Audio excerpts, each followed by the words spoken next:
Good morning. In this video, I'll be covering slides 41 to 55 that represent the content of the next quiz. But meanwhile, I'll continue explanation, maybe on a separate video, in order to avoid sending a very long video that will cover diabetes. Let's start by the content of the next quiz by reviewing the slides that are included in the next quiz. Now, the first concept that we will be talking about is the concept of concentration of urine. In order for urine to be concentrated, we have to reabsorb water from the renal tubules and return it to the blood. So the process of concentration of urine occurs mainly in two structures. Or we can actually say, let's open a screen to summarize this concept since it is an important concept. So if you want to concentrate urine, so urine concentration, we have steps for urine concentration. But all the steps for urine concentration should involve or include reabsorption of water. We can put an equal sign here and say it is reabsorption of water. Reabsorption of water means what? Means returning water to blood. So it is reabsorption of water from the filtrate inside the renal tubules to return it to blood. Reabsorption of water from the renal filtrate. And where does the renal filtrate lie? It lies inside the renal tubules. So from the renal filtrate, which is the fluid inside the renal tubules, inside the renal tubules,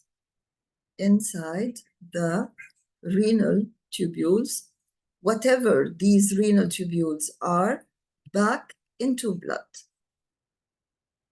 We have always seen reabsorption as returning items to blood. So the same applies to reabsorption of water. Of course, when you have less water or fewer water molecules in the final urine, then you will have a more concentrated urine, because urine is nothing but a solution that consists of a solute, which is water, and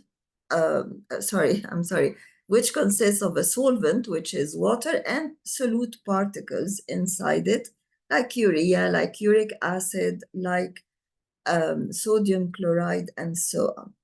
But this reabsorption of water from the renal tubules will occur in different sites of the nephron. And what I'm saying now is a kind of recapitulation. So these are the parts of the nephron. We have Bowman's capsule, which is the first part of the nephron, and then we have the proximal convoluted tubule, and then we have the loop of Henle, which is U-shaped, and then we have another folded or convoluted tubule, which is the distal convoluted tubule, and then finally we have the collecting duct. But as we all know, the collecting duct is not a part of the nephron, so the nephron ends at the DCT. Where can we have water reabsorption? Of course, in the Bowman's capsule, we can't have water reabsorption because water, on the contrary, is being filtered and is accumulating into Bowman's capsule. So the first site where you can get water reabsorption into blood is the PCT. So here, this is the first site where we can reabsorb water. And this occurs by osmosis, and therefore it is a passive process, meaning that it does not require energy, and even there is no need for channels, meaning that we don't even have aquaporins. How much of the water is of the required water actually is reabsorbed here? We have about 70 to 75% of the required water. And by required water, we mean the water that is needed by the body for biochemical reactions.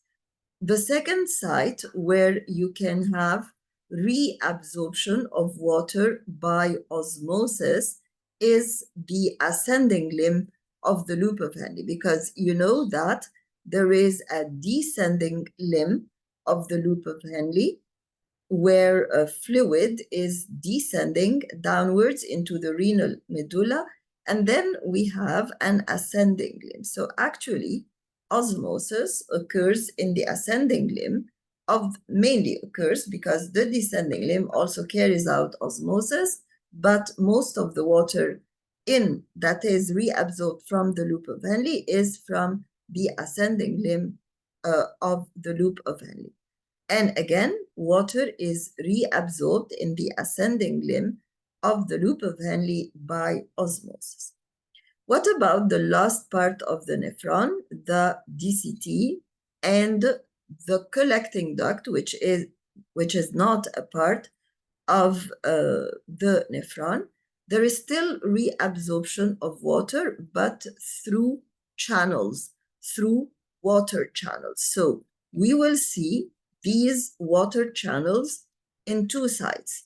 One of them is the DCT, which is the last part of the nephron, and the other is the collecting duct, which is not a part of the nephron. How do we call these protein channels that are present in the membranes of the DCT and of the collecting duct, and that allow the passage of water? Since they allow the passage of water, of course, they allow water reabsorption again into the blood. So the arrow, if we have water inside the tubule, if we have water inside the DCT or in the collecting duct, it will be returned to the blood through these aquaporins. Of course, water will pass passively down concentration gradients. So they are passive channels, and these channels are called aqua, which means water, porins, because they are channels or opening-like structures in the membrane. If aquaporins, what's the importance of aquaporins? What's the difference between water passing through a regular membrane and water passing through specific water channels? Aquaporins, the only difference is in the rate. Aquaporins allows for rapid osmosis. And actually, we can say that the place where we can, or out of these 3 or 4 places, which are the PCT, the loop of Henle, the DCT, and the collecting duct, we can say that although 75% of the water is reabsorbed in the proximal convoluted tubules by regular osmosis, yet the loop of Henle plays the most important role in urine concentration. It is where most of the urine is concentrated. Why? Because we have active pumping of salt here, of sodium chloride, and water will follow by osmosis, because when the salts are being pumped outside the loop of Henle, just like glucose attracts water and is osmotically active, these salts attract water and are osmotically active. So the main site where concentration of urine occurs is the loop of Henle. But the loop of Henle, it is important to know that the loop of Henle does not contain aquaporins or does not contain numerous aquaporins as the DCT and the collecting duct. Like if the loop of Henle is important for concentration of urine, what about the DCT and the collecting duct, which themselves also play a role in reabsorption of water and further urine concentration? So the DCT and the collecting duct play a role in further concentration of urine. This is an important point, plus the final fine-tuning of the concentration of urine. Why fine-tuning? And what does fine-tuning mean? Fine-tuning means we leave this very small percentage of the role of concentration of urine to the end. So it depends on the weather, it depends on your water intake. If the weather is hot and if you didn't drink adequate amounts of water, then in the collecting duct and in the DCT, they will take or they will make the decision that they will reabsorb more water and concentrate urine more. And on the other hand, if the weather is fine and if you drink enough water, then your body content of water is adequate, and therefore they will decide to reabsorb a smaller amount of water, and therefore the urine will not be as concentrated as in hot weather or when you take scanty amounts of water. So this is what we mean final, because it is in the final part of the nephron. Fine tuning means we are controlling, or we are the DCT and the collecting duct are responsible for only a very small fraction of the concentration of urine, but it is a very important fraction because it is variable according to the circumstances. Okay. Now we come to the loop of Henle and why we consider the loop of Henle as a countercurrent system. What is a countercurrent system? If we draw part of the nephron again, so we draw the PCT and then the loop of Henle, which dips deep into the medulla of the renal medulla, and then we have the other convoluted tubule, which is the distal convoluted tubule, and then we have the collecting duct that collects urine from different areas or from different nephrons. So the renal filtrate will descend in the renal tubule. The renal filtrate will pass in the PCT first, and then will descend in the medulla in the descending limb of the loop of Henle. Descending limb, you can say descending limb, or you can even say the descending arm of the loop of Henle, and then you have the ascending limb of the loop of Henle, the ascending limb or arm of the loop of Henle. So if you look at these two arms, arm A and arm B, you will find that we have two parallel arms. They're parallel to each other. And meanwhile, we have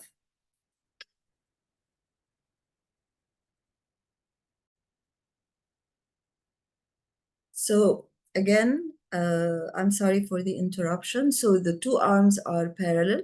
They are very close to each other, and the fluid runs in them in two opposite directions, because we have a descending arm where the fluid descends and another arm where the fluid ascends. This helps maximization of the function. And by the way, the countercurrent system is not only in the loop of Henle, but it is in, it can be applied in industry, in machines, in cooling machines, in heating machines. So whenever a machine or a device has a function, the presence of a countercurrent system maximizes this function. So we can say here that a question, for example, let's say question 1, justify the loop of Henle acts as a countercurrent system. Justify, and we have to be very precise when answering. We have to read the question carefully. So justify the loop of Henle is considered a countercurrent system. So here I'm asking a very specific question. I'm asking you to justify, to say, to explain why we consider the loop of Henle a countercurrent system. So this is what I have just said. It is considered a countercurrent system. This is the question, okay? And that is the answer because it consists of two arms that are parallel to each other, that are close to each other, and where the fluid runs in opposite directions. So here we have three criteria: being parallel, being close to each other, and the fluid in them running in opposite directions. But there is also a second important question that can be asked here, and that question is, what's the significance, what's the importance of this? What's the significance? I mean, what's the importance of the loop of Henle, what is the significance of the loop of Henle being a countercurrent system? Is it important? Does it make any difference in the function of the loop of Henle? So here I am not asking to explain the function of the loop of Henle, but I'm asking you to tell me, is the fact that the loop of Henle is a countercurrent system or is designed as a countercurrent system, does it make a difference in the function of the loop of Henle? Yes, because this simple fact of being a countercurrent system will help it maximize the function that it is already doing. Maximize the function. So you first have to say that the importance of the loop of Henle being a countercurrent system is to maximize the function, and then you say what the function is. The function is to concentrate urine. Okay? So these are the important facts about the collecting ducts and about the loop of Henle and about the aquaporins. But we need to talk more about the aquaporins and say what kind of questions we can have about the aquaporins. So now question number 3 or 4, I can't remember. Let it be question number 1 about the aquaporins. Of course, I can ask you, what does the term aquaporin refer to? What does the term aquaporin refer to? It is worth mentioning that aquaporins, first of all, it is worth mentioning that what does the term refer to is a question that asks you to define the term. And it is also worth mentioning that aquaporins are not pores, but they are protein channels. So the first thing you have to say about aquaporins is that they are protein channels. And the second thing that you have to say about aquaporins is that they are present in all cell membranes. They are present in all cell membranes, but they are particularly abundant in the DCT and in the collecting ducts. The third piece of information you have to say about aquaporins is that they are passive channels, meaning that transport across them does not require energy. So they are protein channels. They are present in all cell membranes and in particular in the DCT and the collecting ducts in the nephron. And they are passive channels, meaning that the transport of molecules across them does not require energy. The fourth characteristic is that they are water specific, meaning that they are water channels. And therefore, since they are passive channels and they are water channels, so water will pass across them down concentration gradient. What does it mean, down concentration gradient? It means from higher water concentration, of course, to lower water concentration. Okay, now another question, which this was the question of the characteristics, but the third question might be, why is this kind of transport considered facilitated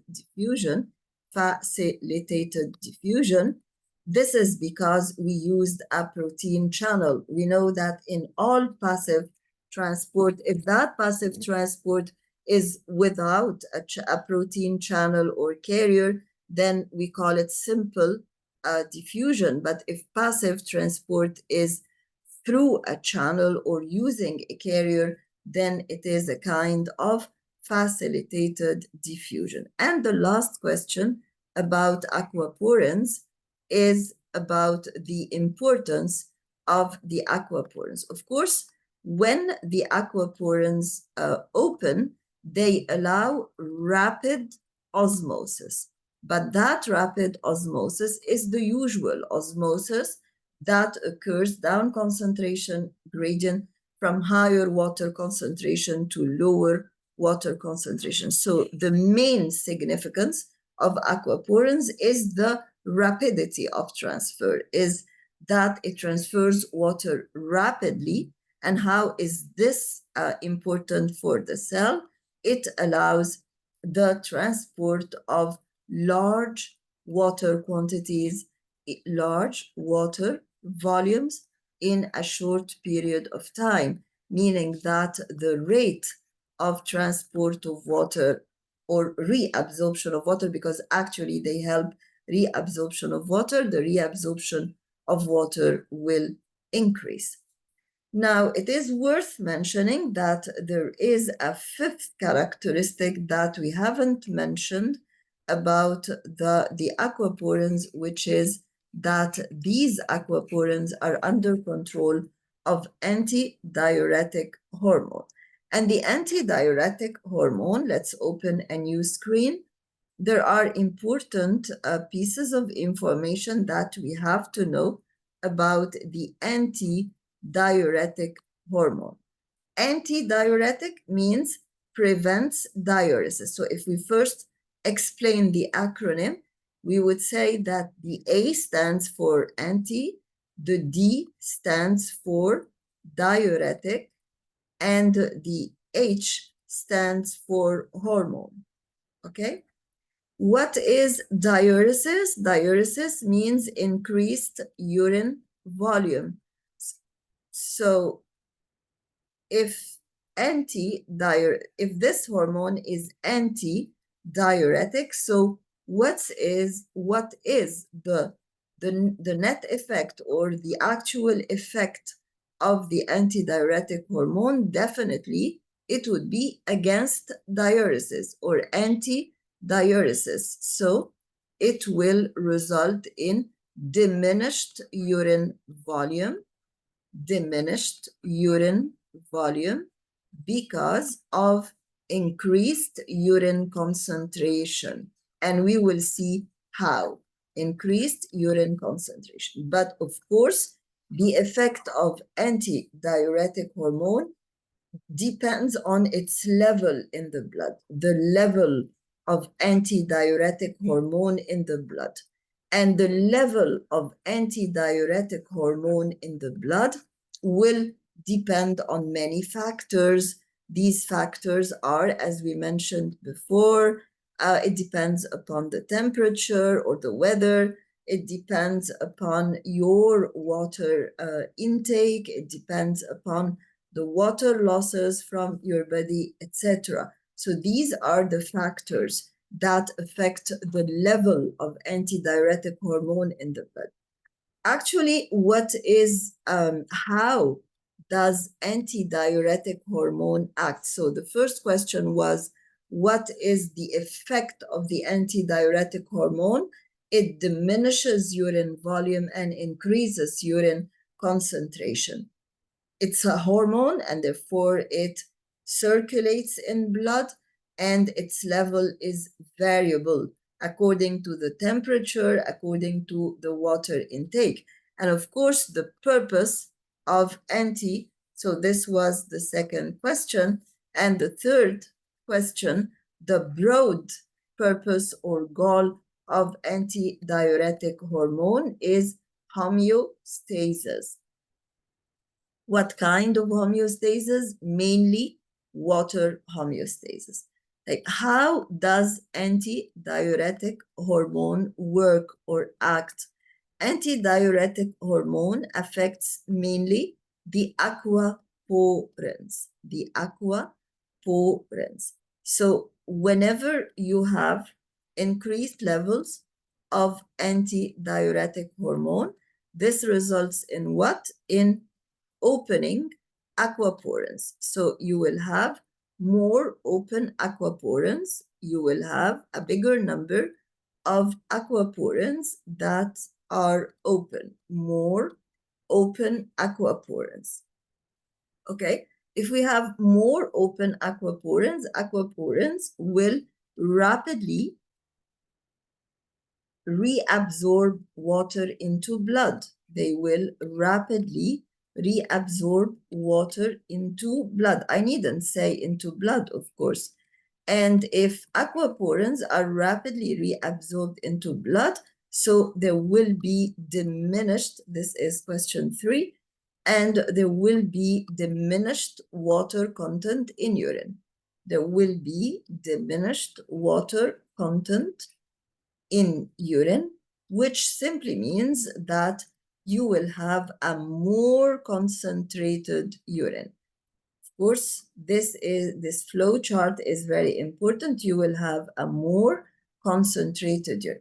So if I ever ask you about how does ADH work, you would say that ADH helps opening of aquaporins, and therefore the more ADH in your blood, the more aquaporins that will open into your kidneys or into your nephrons, allowing reabsorption of water and therefore concentrating urine by diminishing the volume of water in urine. Okay, but we can ask the question in another way. Instead of saying how does ADH work, we can say the mechanism of action of antidiuretic hormone. Mechanism of action of antidiuretic hormone. Okay. Now, another question that is related to antidiuretic hormone is the opposite of question number 3. And we can say question number 4, what happens when? Okay, what happens when? Usually I ask you questions that are the opposite of the content you have studied.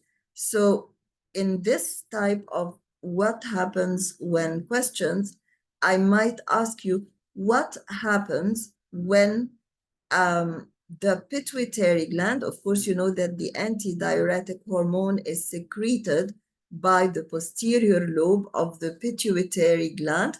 So what happens when the pituitary gland does not secrete enough antidiuretic hormone, does not secrete enough antidiuretic hormone, or does not secrete antidiuretic hormone at all? If it does not secrete antidiuretic hormone at all, so it wouldn't just be a matter of increased urine dilution and increased urine volume, but we will have a specific disease that is also called diabetes, but not diabetes mellitus. It is called diabetes insipidus, okay? And diabetes insipidus is characterized by polyuria. That's why we are studying it in the with the urinary system. So the major defect in diabetes insipidus, if I ever ask you about the pathogenesis of diabetes insipidus, this would be question number 5 related to ADH hormone. So question number 5, pathogenesis of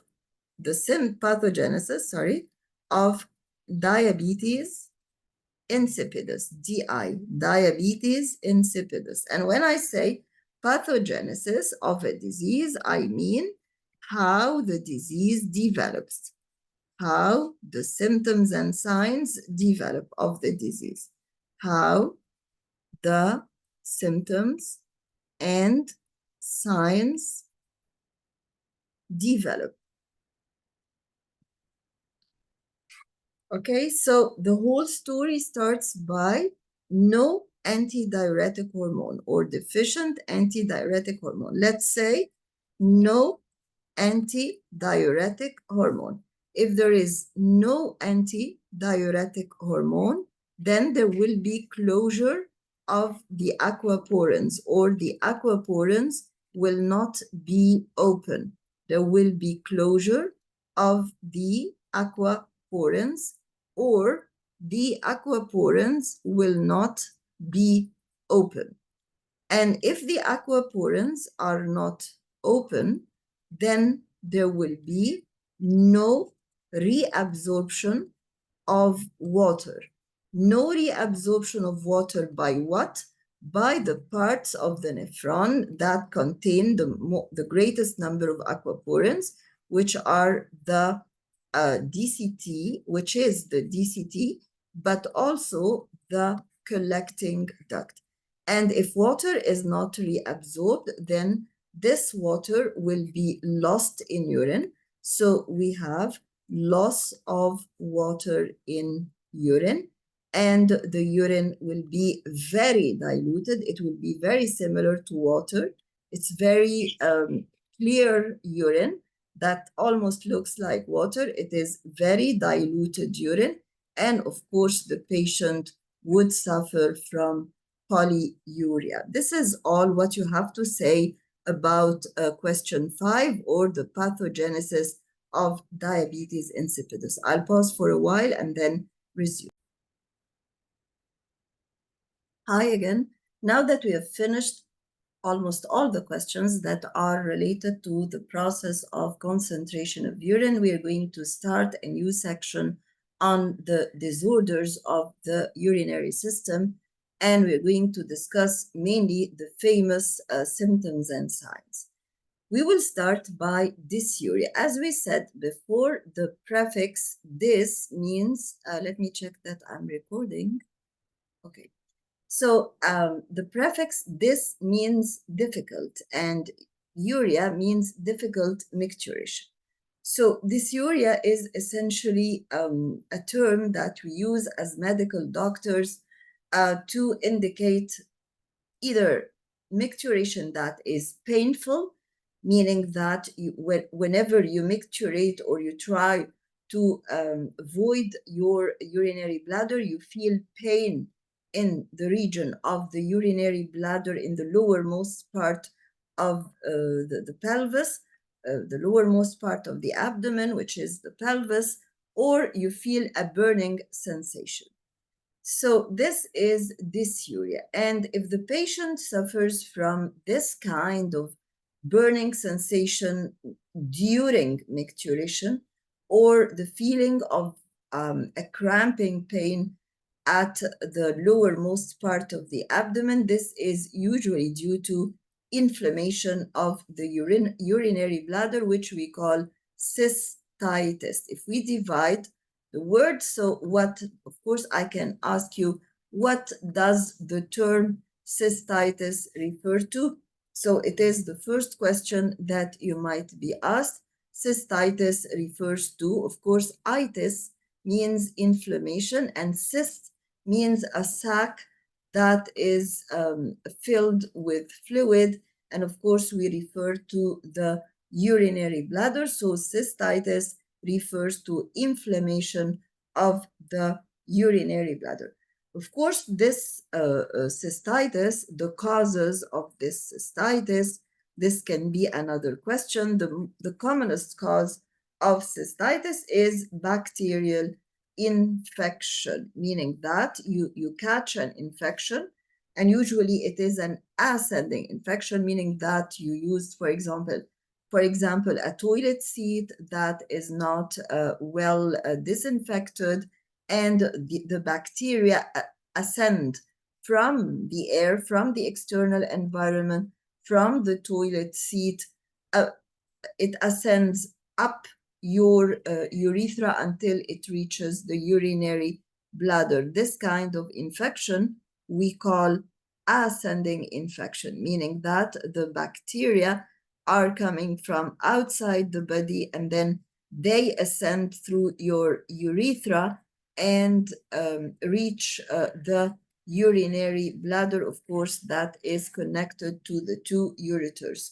And this is why cystitis, or infection of the urinary bladder, is more common in females, because females have a shorter urethra than males, and therefore it is easier for them to get this ascending infection, and therefore it is important to make sure that you use clean and disinfected toilet seats.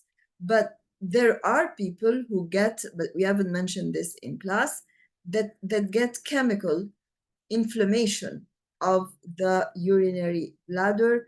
These are people who work in industries where there are vapors, and these vapors reach, or the chemicals of these vapors might reach the urinary bladder through various means and cause chemical inflammation.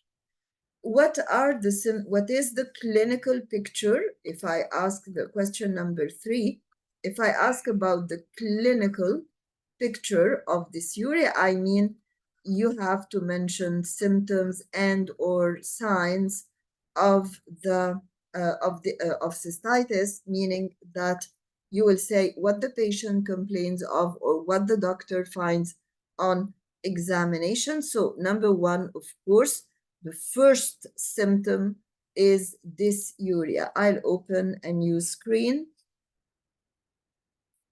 to discuss question 3 related to dysuria. So question 3, symptoms and signs of dysuria. Of course, not all disorders that we have studied include in their content on the slides symptoms and signs. So if you know only symptoms or only signs, it's okay. Symptoms and signs of, not of dysuria, because dysuria itself is a symptom, but symptoms and signs of cystitis. We have studied cystitis mainly because it is a disorder or a disease that is characterized by dysuria. So number 1, the patient will have dysuria, and this dysuria might, or difficult micturition, might be in the form of pain, or in the form of, it might show as pain or a burning sensation. And number 2, frequency, meaning that every now and then the patient has the desire to go to the toilet and evacuate the urinary bladder.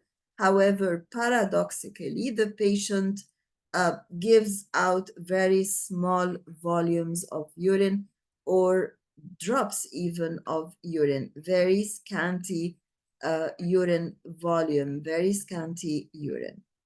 Of course, concerning the treatment, first, before treatment, of course, we have to diagnose, we have to confirm that this is cystitis. And how can we diagnose? So question number 4, how can you confirm that? First, before confirming, how can you diagnose cystitis? Of course, just like any disease in medicine, we can diagnose the disease first by the history, meaning that you first discuss or talk to the patient and ask him about his complaint, and then you have the examination, and then finally you have the investigations and the analysis that you do. So in the history, we have three important things that indicate or that denote that the patient might have cystitis, and these are dysuria, frequency, and very scanty urine. So if the patient tells you these, then you are suspicious that the patient most probably has cystitis. Concerning the examination, it is essentially a pelvic pain, meaning that when you palpate the abdomen of the patient, you will find pain in the lowermost part of the abdomen, but this is not important because we haven't mentioned it in class. And the investigations.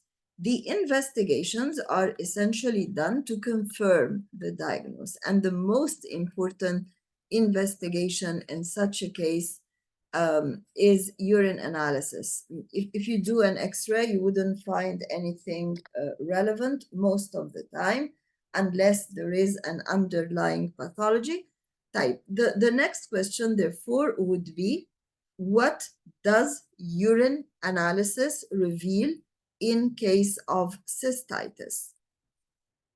So question number 5, if we want to word it or to formulate it in an easier way, we would say urine analysis,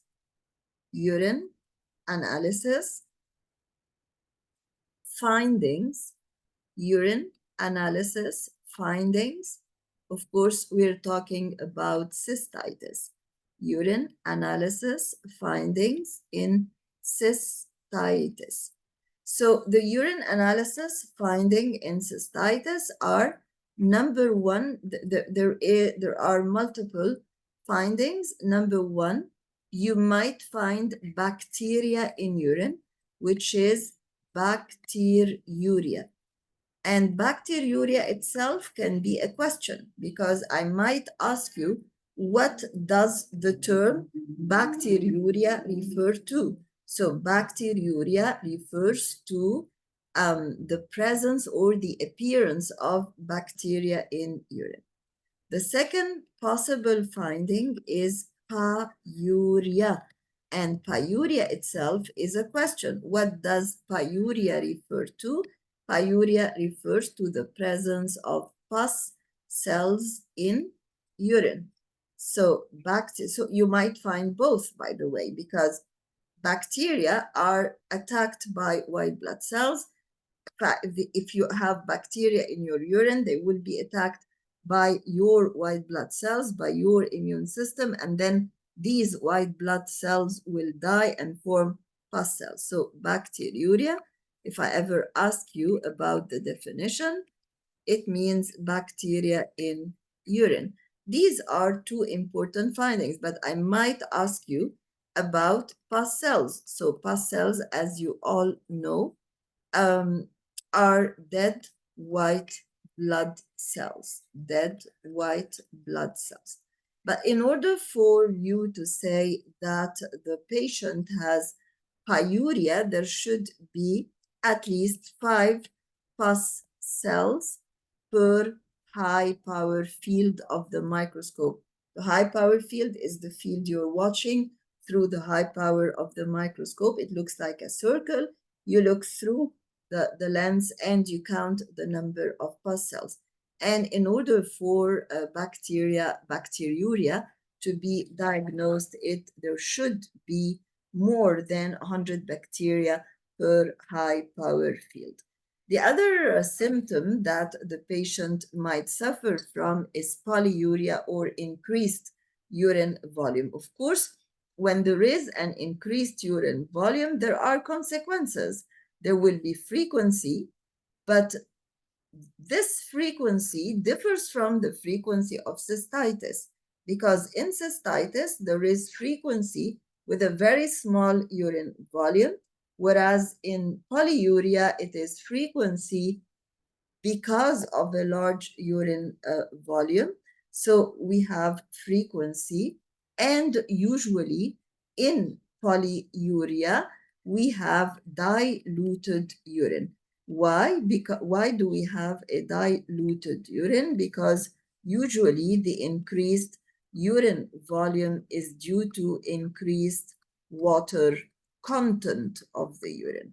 The concentration, the water concentration in urine is high, so the volume increases, so the patient voids frequently, and the urine is very diluted. And if it is very diluted, it will be light in color, meaning that it will not be dark yellow, it will be light yellow. There are two types of polyuria, or polyuria is classified as physiological polyuria, meaning that you have polyuria, but this is not indicative of a disease. You're not diseased. It's simply that you have intaken a lot of water, and your kidney, in order to achieve water homeostasis, excretes a lot. But there are pathological causes of polyuria that are indicative of diseases, like, for example, diabetes mellitus, as we saw in the classroom and as we will be reviewing during the session on diabetes mellitus because of glucosuria. We all know now that in diabetes, the main defect is insulin deficiency that results in loss of glucose in urine, which is glucosuria.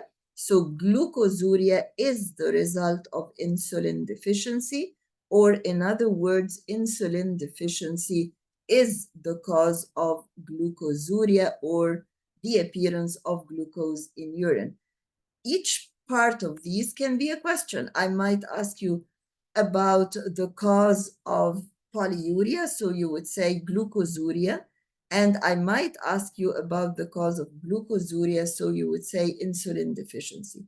Why is glucosuria related to polyuria? Because, as you all know, glucose attracts water. And how can we say this in a more advanced way? We can say that glucose molecules are osmotically active. Glucose molecules are osmotically active. Similarly, in diabetes insipidus, we have just explained that there is polyuria because of deficiency of a hormone, but another hormone other than insulin, which is antidiuretic hormone. So it's worth noting that both diabetes mellitus and diabetes insipidus are causes of polyuria. They are both resulting from hormone deficiency, but there is a great difference between the two.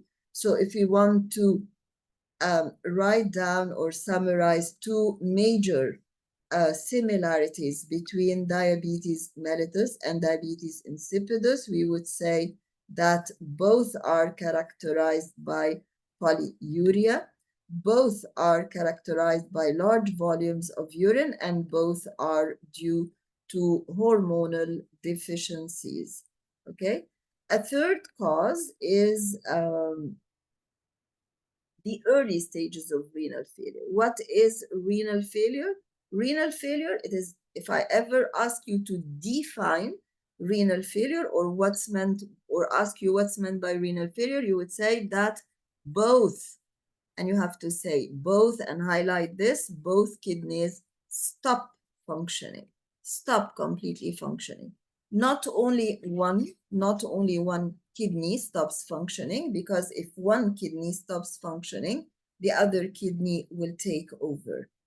Is it important to say early stages of renal failure? Yes, because renal failure has 3 stages: an early stage that is characterized by polyuria, a middle stage that is characterized by the reverse, which is oliguria, and a third stage which is characterized by complete cessation of urine formation, which is anuria.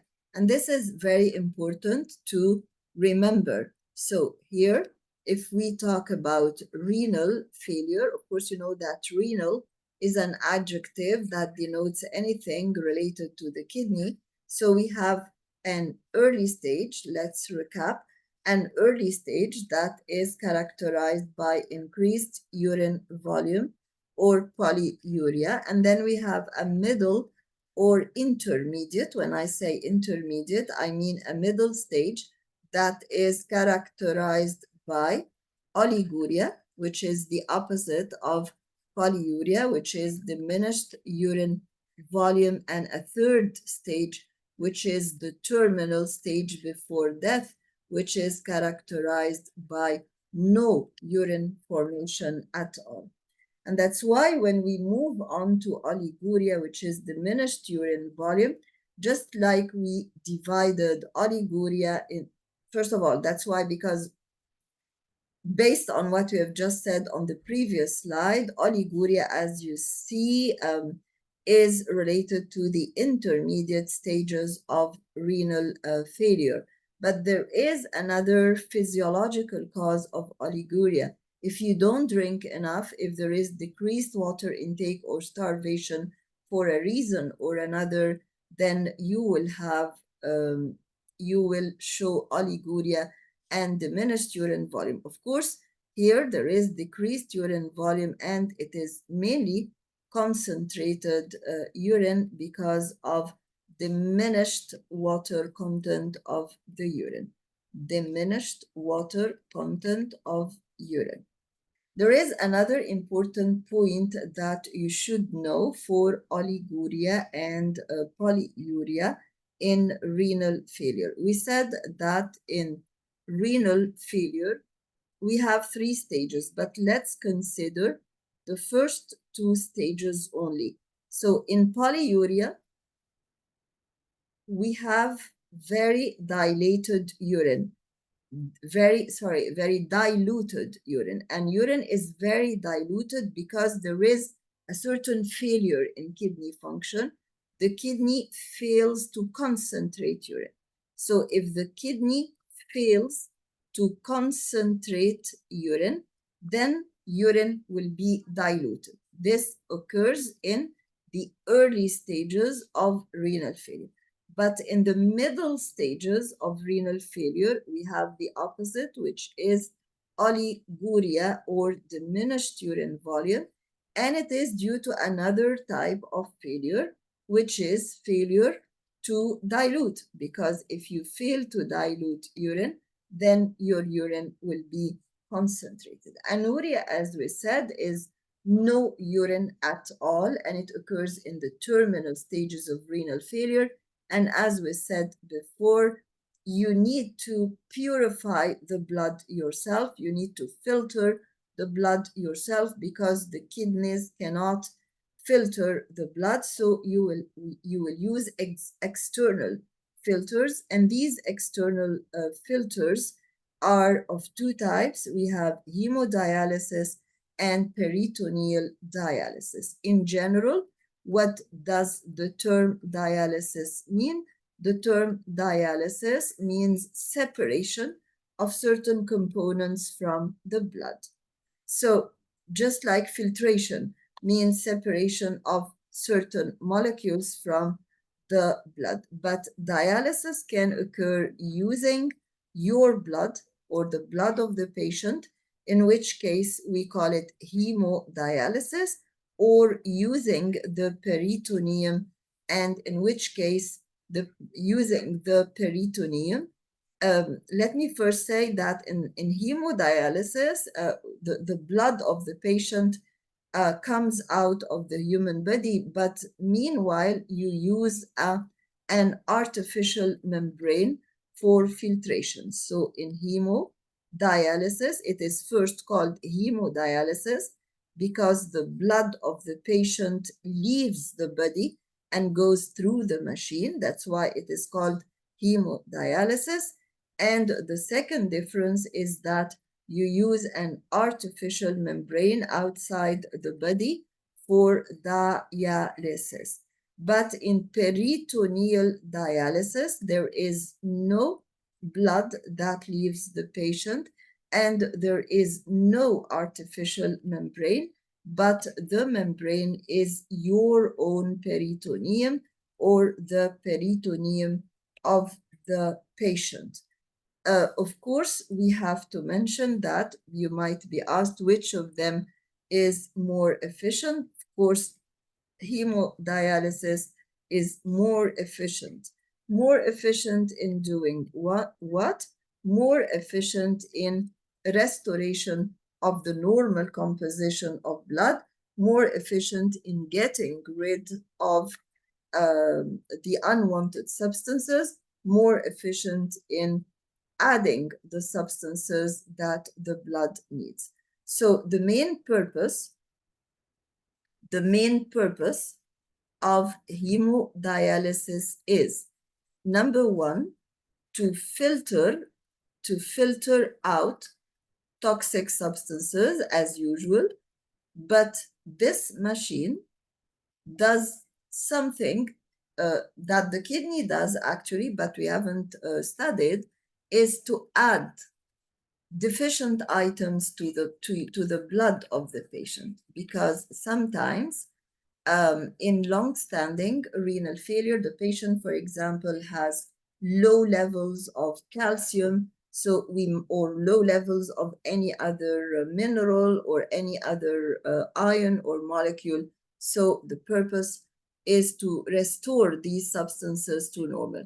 The final result, when you remove out the unwanted substances and when you add the lost substances, then you are restoring the blood back to normal.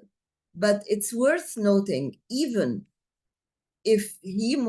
it's worth noting that even if hemodialysis is more efficient than peritoneal dialysis, yet both of them are very crippling to the patient. So sometimes when the patient reaches the level when he or she needs dialysis every day, it becomes very crippling because the patient would spend most of his time in the hospital.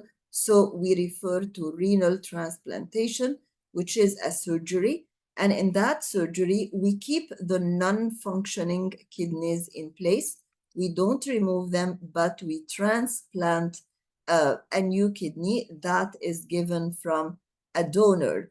So the donor will give the kidney and the person who is diseased will receive the kidney. He will be the recipient, but of course that donor should be carefully selected because it should be very close, a close family member, preferably, in order to avoid immune reactions that might result in rejection of the kidney. Of course, renal transplantation is a good solution to avoid visiting the hospital frequently, but it has certain drawbacks. What are the drawbacks of transplantation? First of all, it is a surgery with all the possible complications of surgery. Second, there is the problem of finding a suitable donor. Even after finding a suitable donor, you have to give large doses of cortisone, of steroids, and other drugs that suppress immunity, immunosuppressives, in order to prevent rejection, because your body, however meticulous your investigations have been done before transplanting the kidney to find a close donor, and however carefully you did the matching test in order to avoid an immune reaction, yet your immune system all of a sudden can react against the immune kidney, against the transplanted kidney. And if it reacts against the transplanted kidney, then there will be inflammation of the transplanted kidney. And if the transplanted kidney is inflamed, then it would be destroyed and removed. We should remove it, otherwise it can cause problems to the patient. Of course, you needn't know the details of peritoneal dialysis or hemodialysis. I never ask you about the details. All what you have to know is that here the blood leaves the body and here the blood returns to the body. This is the unpurified blood that hasn't yet purified, and the blood that return is the purified blood. Not only has it been purified, but also we've added substances that were missing. And you should know that this is the filtering membrane that is used in order to filter the waste substances. Concerning this junction between the artery and vein, or knowing that the blood arises from a vein and returns to a vein, all these are complicated pieces of information that you needn't know. I said them once, you can refer to them in the video, but you will never be asked about them. In case of peritoneal dialysis, of course, this is what you have to know, that blood is not shunted outside the body, and the purification occurs through the peritoneal membrane, meaning that you flush the peritoneal cavity with the dialysate fluid that you have carefully monitored and controlled. Why do we carefully monitor it? So that it can extract the waste substances from your blood and can add the useful missing substances to your blood. And this is the peritoneal membrane, and that is the dialysate fluid that you have carefully designed. And there are behind the peritoneum, there are blood vessels that you cannot see, but through which the process of exchange occurs. This is the basic idea, but as I've told you, I'll never ask you about the details. I'll stop here in order for the video to be uploaded easily on Google Classroom, and then I'll send you part 2 that will include the rest of the symptoms, hematuria, neurogenic bladder, and or the rest of the disorders, as well as a brief idea on diabetes mellitus. Thank you, and see you in the second part of the revision video.